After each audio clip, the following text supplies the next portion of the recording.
Assalamualaikum warahmatullahi wabarakatuh. Selamat malam teman-teman. Bertemu kembali di video asinkron. Kali ini saya akan membahas mengenai garis pengaruh. Nah, karena kalian sudah belajar tentang garis pengaruh pada minggu-minggu sebelumnya ketika kita berada di kelas sinkron, maka di sini saya akan langsung membahas tentang sebuah kasus yang nanti akan kita selesaikan menggunakan garis pengaruh dan metode analitis. Jadi akan kita bandingkan hasil gaya dalamnya pada member-member yang mau kita cari dengan menggunakan garis pengaruh dan metode analitis. Baiklah, kita langsung mulai saja. Oke, sesuai seperti yang kalian lihat di layar bahwa kita sudah mempunyai struktur. Kita sudah punya struktur seperti ini, jembatan ya. Jembatan dengan nama join, kemudian dengan bentangnya dan tinggi segmennya. Kemudian nanti akan kita bebani dengan beban seperti ini, tapi nanti kita akan menghitung menggunakan garis pengaruh dan dibandingkan dengan analitis. Oke, kita mulai dulu.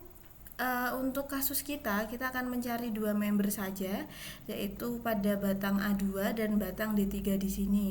Baik, mari kita mulai. Nah, sebelumnya saya akan mengingatkan teman-teman semua tentang garis pengaruh, bahwa nanti kita akan membuat dulu garis pengaruh itu seperti apa untuk kemudian kita gunakan untuk menghitung gaya dalamnya.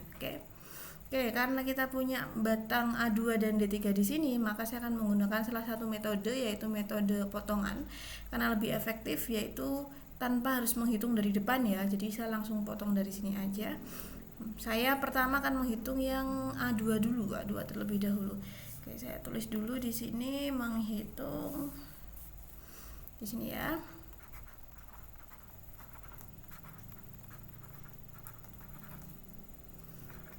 Garis pengaruh A2. Ya, garis pengaruh itu adalah sebuah diagram gitu, yang garis yang menunjukkan hubungan ketika ada beban berjalan dari A sampai E terhadap batang yang kita tinjau. Kalau kita meninjau garis pengaruh A2, berarti nanti bagaimana sih A2 ini, yang terjadi di A2 ini gaya dalamnya ketika ada beban A sampai E. Maka kita nanti akan menggunakan beban satu-satuan. Oke, batang A2 ini berada pada ujung-ujungnya adalah pada join G dan join H gitu ya. Nah, karena berada pada G sama H dan ini sebuah jembatan yang bebannya nanti berjalan dari A sampai E, maka kita bisa meletakkan beban satu-satuannya itu, yaitu G ini simetris atau sejajar dengan C, H ini dengan D, maka kita nanti meletakkan bebannya di C dan di D satu-satuannya dulu. Oke, kita mulai dulu.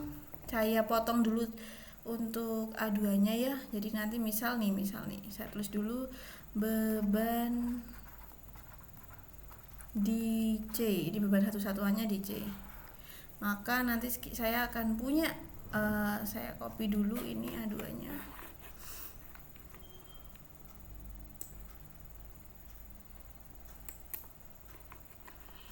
Sebentar.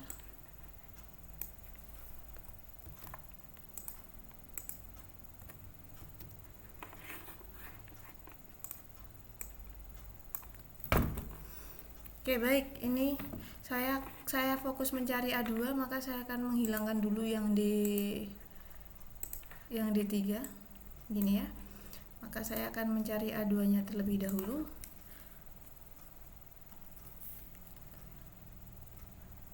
Nih, saya akan memotong A2 menggunakan garis metode potongan, yaitu potongan sini misalnya.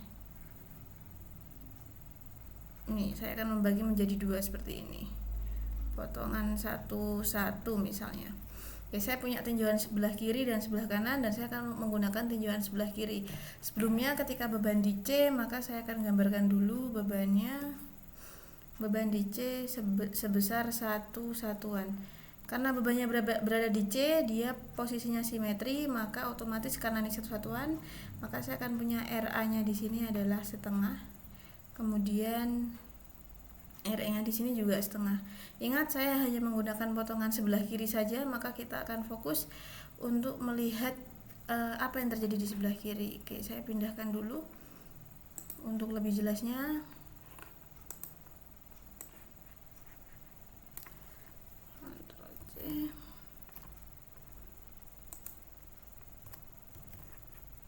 Ini saya hapus yang bukan tinjauan saya hapus terlebih dahulu.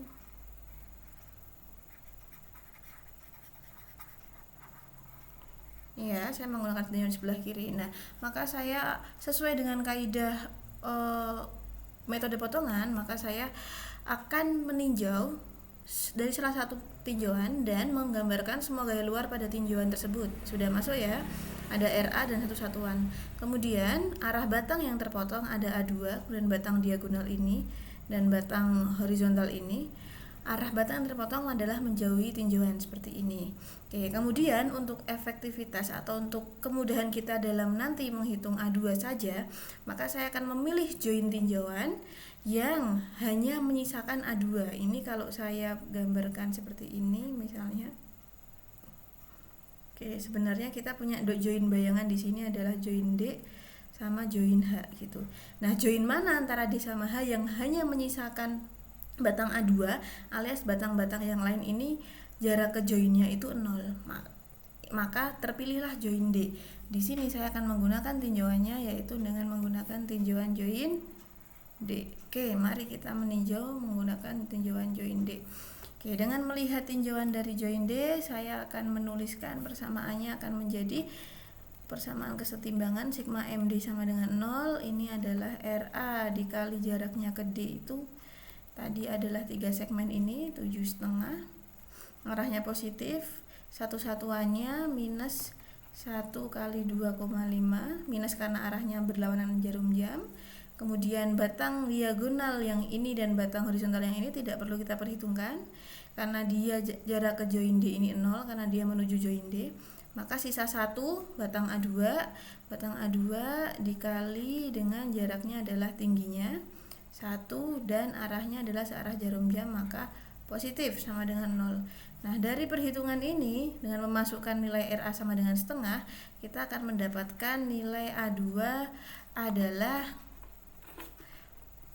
minus 1,25. Oke, sudah ketemu ya. Ini posisi ketika bebannya di C. Nah, karena tadi saya sudah mengatakan bahwa A2 ini berada di G sama H, maka dia akan paling besar ketika bebannya berada di dekat-dekat joinnya dia. Ada di join C dan satu lagi beban di join D. Oke, maka saya akan pindah dulu, nanti saya ganti dulu. Ctrl C.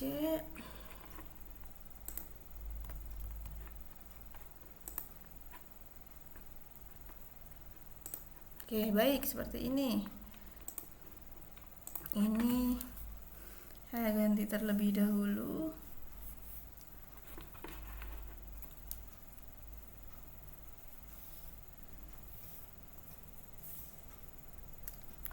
Sebentar. Kita hapus. Satu-satuannya ini tidak berada di C lagi. Nanti kita ubah ke D, ini juga saya ganti ke D. Gitu ya. Nah, ini masih sama, maka nanti reaksinya akan memberikan reaksi yang berbeda. Silahkan kalau nanti teman-teman kok tidak terlalu mengerti tentang reaksinya kenapa bisa langsung seperti itu, kalian bisa menghitung reaksi secara manual dengan menggunakan kesetimbangan. Ini untuk mempercepat saja pertemuan kita gitu ya. Oke, ini sekarang bebannya berada di D, satu satuan beban di D gitu. Nah, karena bebannya satu satuan di sini mendekati E, maka otomatis nanti reaksi E lebih besar pada reaksi A. Dengan mempertimbangkan atau memperhitungkan posisi perbandingan ini satu segmen, ke sini adalah 3 segmen, maka A-nya ini adalah reaksi A-nya adalah 1/4 dan reaksi E-nya adalah 3/4. Silahkan nanti ini boleh dicek menggunakan sigma moment atau perbandingan juga bisa gitu ya. Jadi gampangnya adalah perbandingannya adalah 1 dibanding sama total bentang 1 terus ada 4 segmen gitu ya. Oke, masih menggunakan potongan yang sama dan kita masih meninjau sebelah kiri, maka kita akan melihat ada apa saja di sebelah kirinya dia.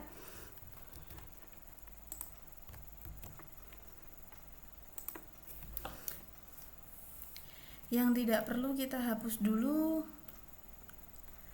sebelah kiri saja, maka kita akan punya ini ya. Oke,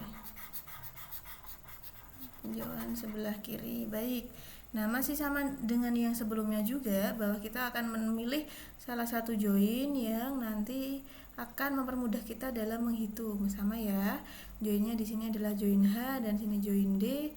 Karena join D ini akan meniadakan batang yang diagonal ini dan horizontal yang di bawah ini, dan hanya menyisakan join A2, maka ini merupakan join efektif yang bisa kita gunakan. Oke. Kita pakai join D lagi dengan posisi yang sama. Mari kita menghitung menggunakan kesetimbangan. Sigma MD sama dengan 0. Kita ada gaya luarnya adalah, oh ini konsep potongan, arahnya semua keluar gitu ya. Sigma MD sama dengan 0, maka kita punya RA di situ dikali jaraknya sampai ke D 7,5, positif arahnya karena searah jarum jam. Kemudian yang batang-batang ini tidak punya jarak ke D, maka tidak perlu dituliskan, dan tidak ada gaya luar lain karena beban satu-satuannya tadi sudah berada di D ya, ini yang di atas ini sudah berada di D. Jadi sisa A2 saja. Nah, tinggal A2, arahnya juga positif, jaraknya adalah 1 atau sisi tegaknya. Dengan memasukkan nilai RA, kita bisa menemukan bahwa A2 di sini akan bernilai minus 1,875. 1,875. Baik, kita berarti sudah menemukan garis pengaruh untuk ini. Kita bisa menggambarkan kembali ke sini. Kita gambarkan sesuai garis pengaruh. Oke. Ini ya.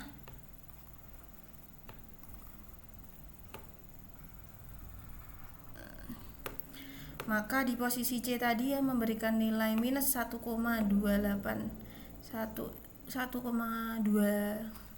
berapa tadi Dek? 1,25 gitu ya, 1,25. Kemudian di posisi D ini, pas posisi bebannya di D, memberikan nilai 1,875 gitu ya. Ini akan lebih baik jika kalian menggambar secara skalatis. Mohon maaf ya, ini tidak skalatis gitu. 1,25 dan nilainya adalah negatif gitu. Nah, kira-kira berarti seperti ini nanti garis pengaruh batang A2. Oke. Selanjutnya akan kita coba memasukkan si beban ini terhadap garis pengaruhnya ini. Kita coba dulu. Jika menggunakan garis pengaruh, maka kita masukkan bebannya. Kita punya beban 100 di sini. Kita punya beban 100 di sini. Gitu. Maka kita akan punya, menggunakan garis pengaruh, maka kita akan punya besarnya besarnya A2 adalah 100 dikali minus 1,25 ditambah dengan 100 dikali minus 1,875. Ini ditambahkan saja langsung. Nah, kalian akan menemukan hasilnya sebesar minus 312,5 kilonewton. Kilonewton karena ini menyesuaikan satuannya ini ya. Ini satuannya kilonewton, ini satuannya kilonewton. Nah, bagaimana dengan cara analitis? Maka kita bisa ngecek pakai cara analitis. Mari saya tuliskan di bawah. Saya kopikan dulu. Untuk analitis masih menggunakan cara yang sama. Oke, di sini ya pakai cara analitis, Ctrl V. Oke. Kita coba pakai cara analitis. Maka ini saya tuliskan dulu, ini adalah yang analitis. Analitis. Kita punya di sini sudah bukan satu-satuan tapi 100 kilonewton. Kemudian di C juga 100 kilonewton. Nah, posisi bebannya sama ya, 100-100. Nah, kemudian kita menghitung reaksinya. Sekali lagi saya menggunakan tinjauan sebelah kiri, maka saya hanya akan meninjau reaksi A saja. Reaksi E-nya tidak perlu karena reaksi E berada jauh di luar tinjauan sebelah kiri. Ini sebelah kiri yang sebelah sini ya. Oke, saya hitung langsung. Untuk yang 100 ini pas di tengah-tengah, maka reaksi A-nya adalah 50. Untuk yang 100 ini Tadi kan reaksi A nya seperempat ya, berarti seperempatnya 100 adalah 25, maka reaksi A nya adalah 75 kilonewton. Ini. Nah, dengan melihat posisi seperti ini, kita masih menggunakan join tinjauan yang sama. Tadi joinnya apa deh? Kita punya join D sebagai join tinjauan. Lihatnya sebelah kiri aja, tolong fokus ke sebelah kiri. Dan kita juga punya arah batangnya adalah keluar dari tinjauan ini ya. Oke, sudah arah batangnya keluar dari tinjauan. Kita lihat menggunakan sigma MD. Sigma MD sama dengan 0, maka kita punya reaksi A sampai ke D tadi adalah 7,5 dikurangi ini masuk tinjauan, maka saya punya pengurang di situ 100 karena dia arahnya berlawanan 2,5. Batang diagonal dan horizontal yang bawah ini tidak punya jarak terhadap D karena mereka masuk ke arah D, maka tidak perlu kita perhitungkan. Sisa batang A2 plus A2 dikali 1 plus karena arahnya bersearah dengan jarum jam. Oke, dengan memasukkan RA nya 75 dikali 7,5 minus 100 dikali 2,5 plus A2 sama dengan 0. Nah, dengan memasukkan ini maka kalian juga akan ketemu nilai yang sama. A2 adalah minus 312,5 kilonewton. Oke, jadi secara garis besar bisa kita katakan bahwa menggunakan metode analitis maupun menggunakan metode garis pengaruh akan memberikan hasil yang sama gitu ya. Nah, ini untuk kasus batang yang pertama, kasus batang A2. Selanjutnya untuk kasus batang D3 akan saya lanjutkan di part selanjutnya, jadi silahkan disimak part selanjutnya.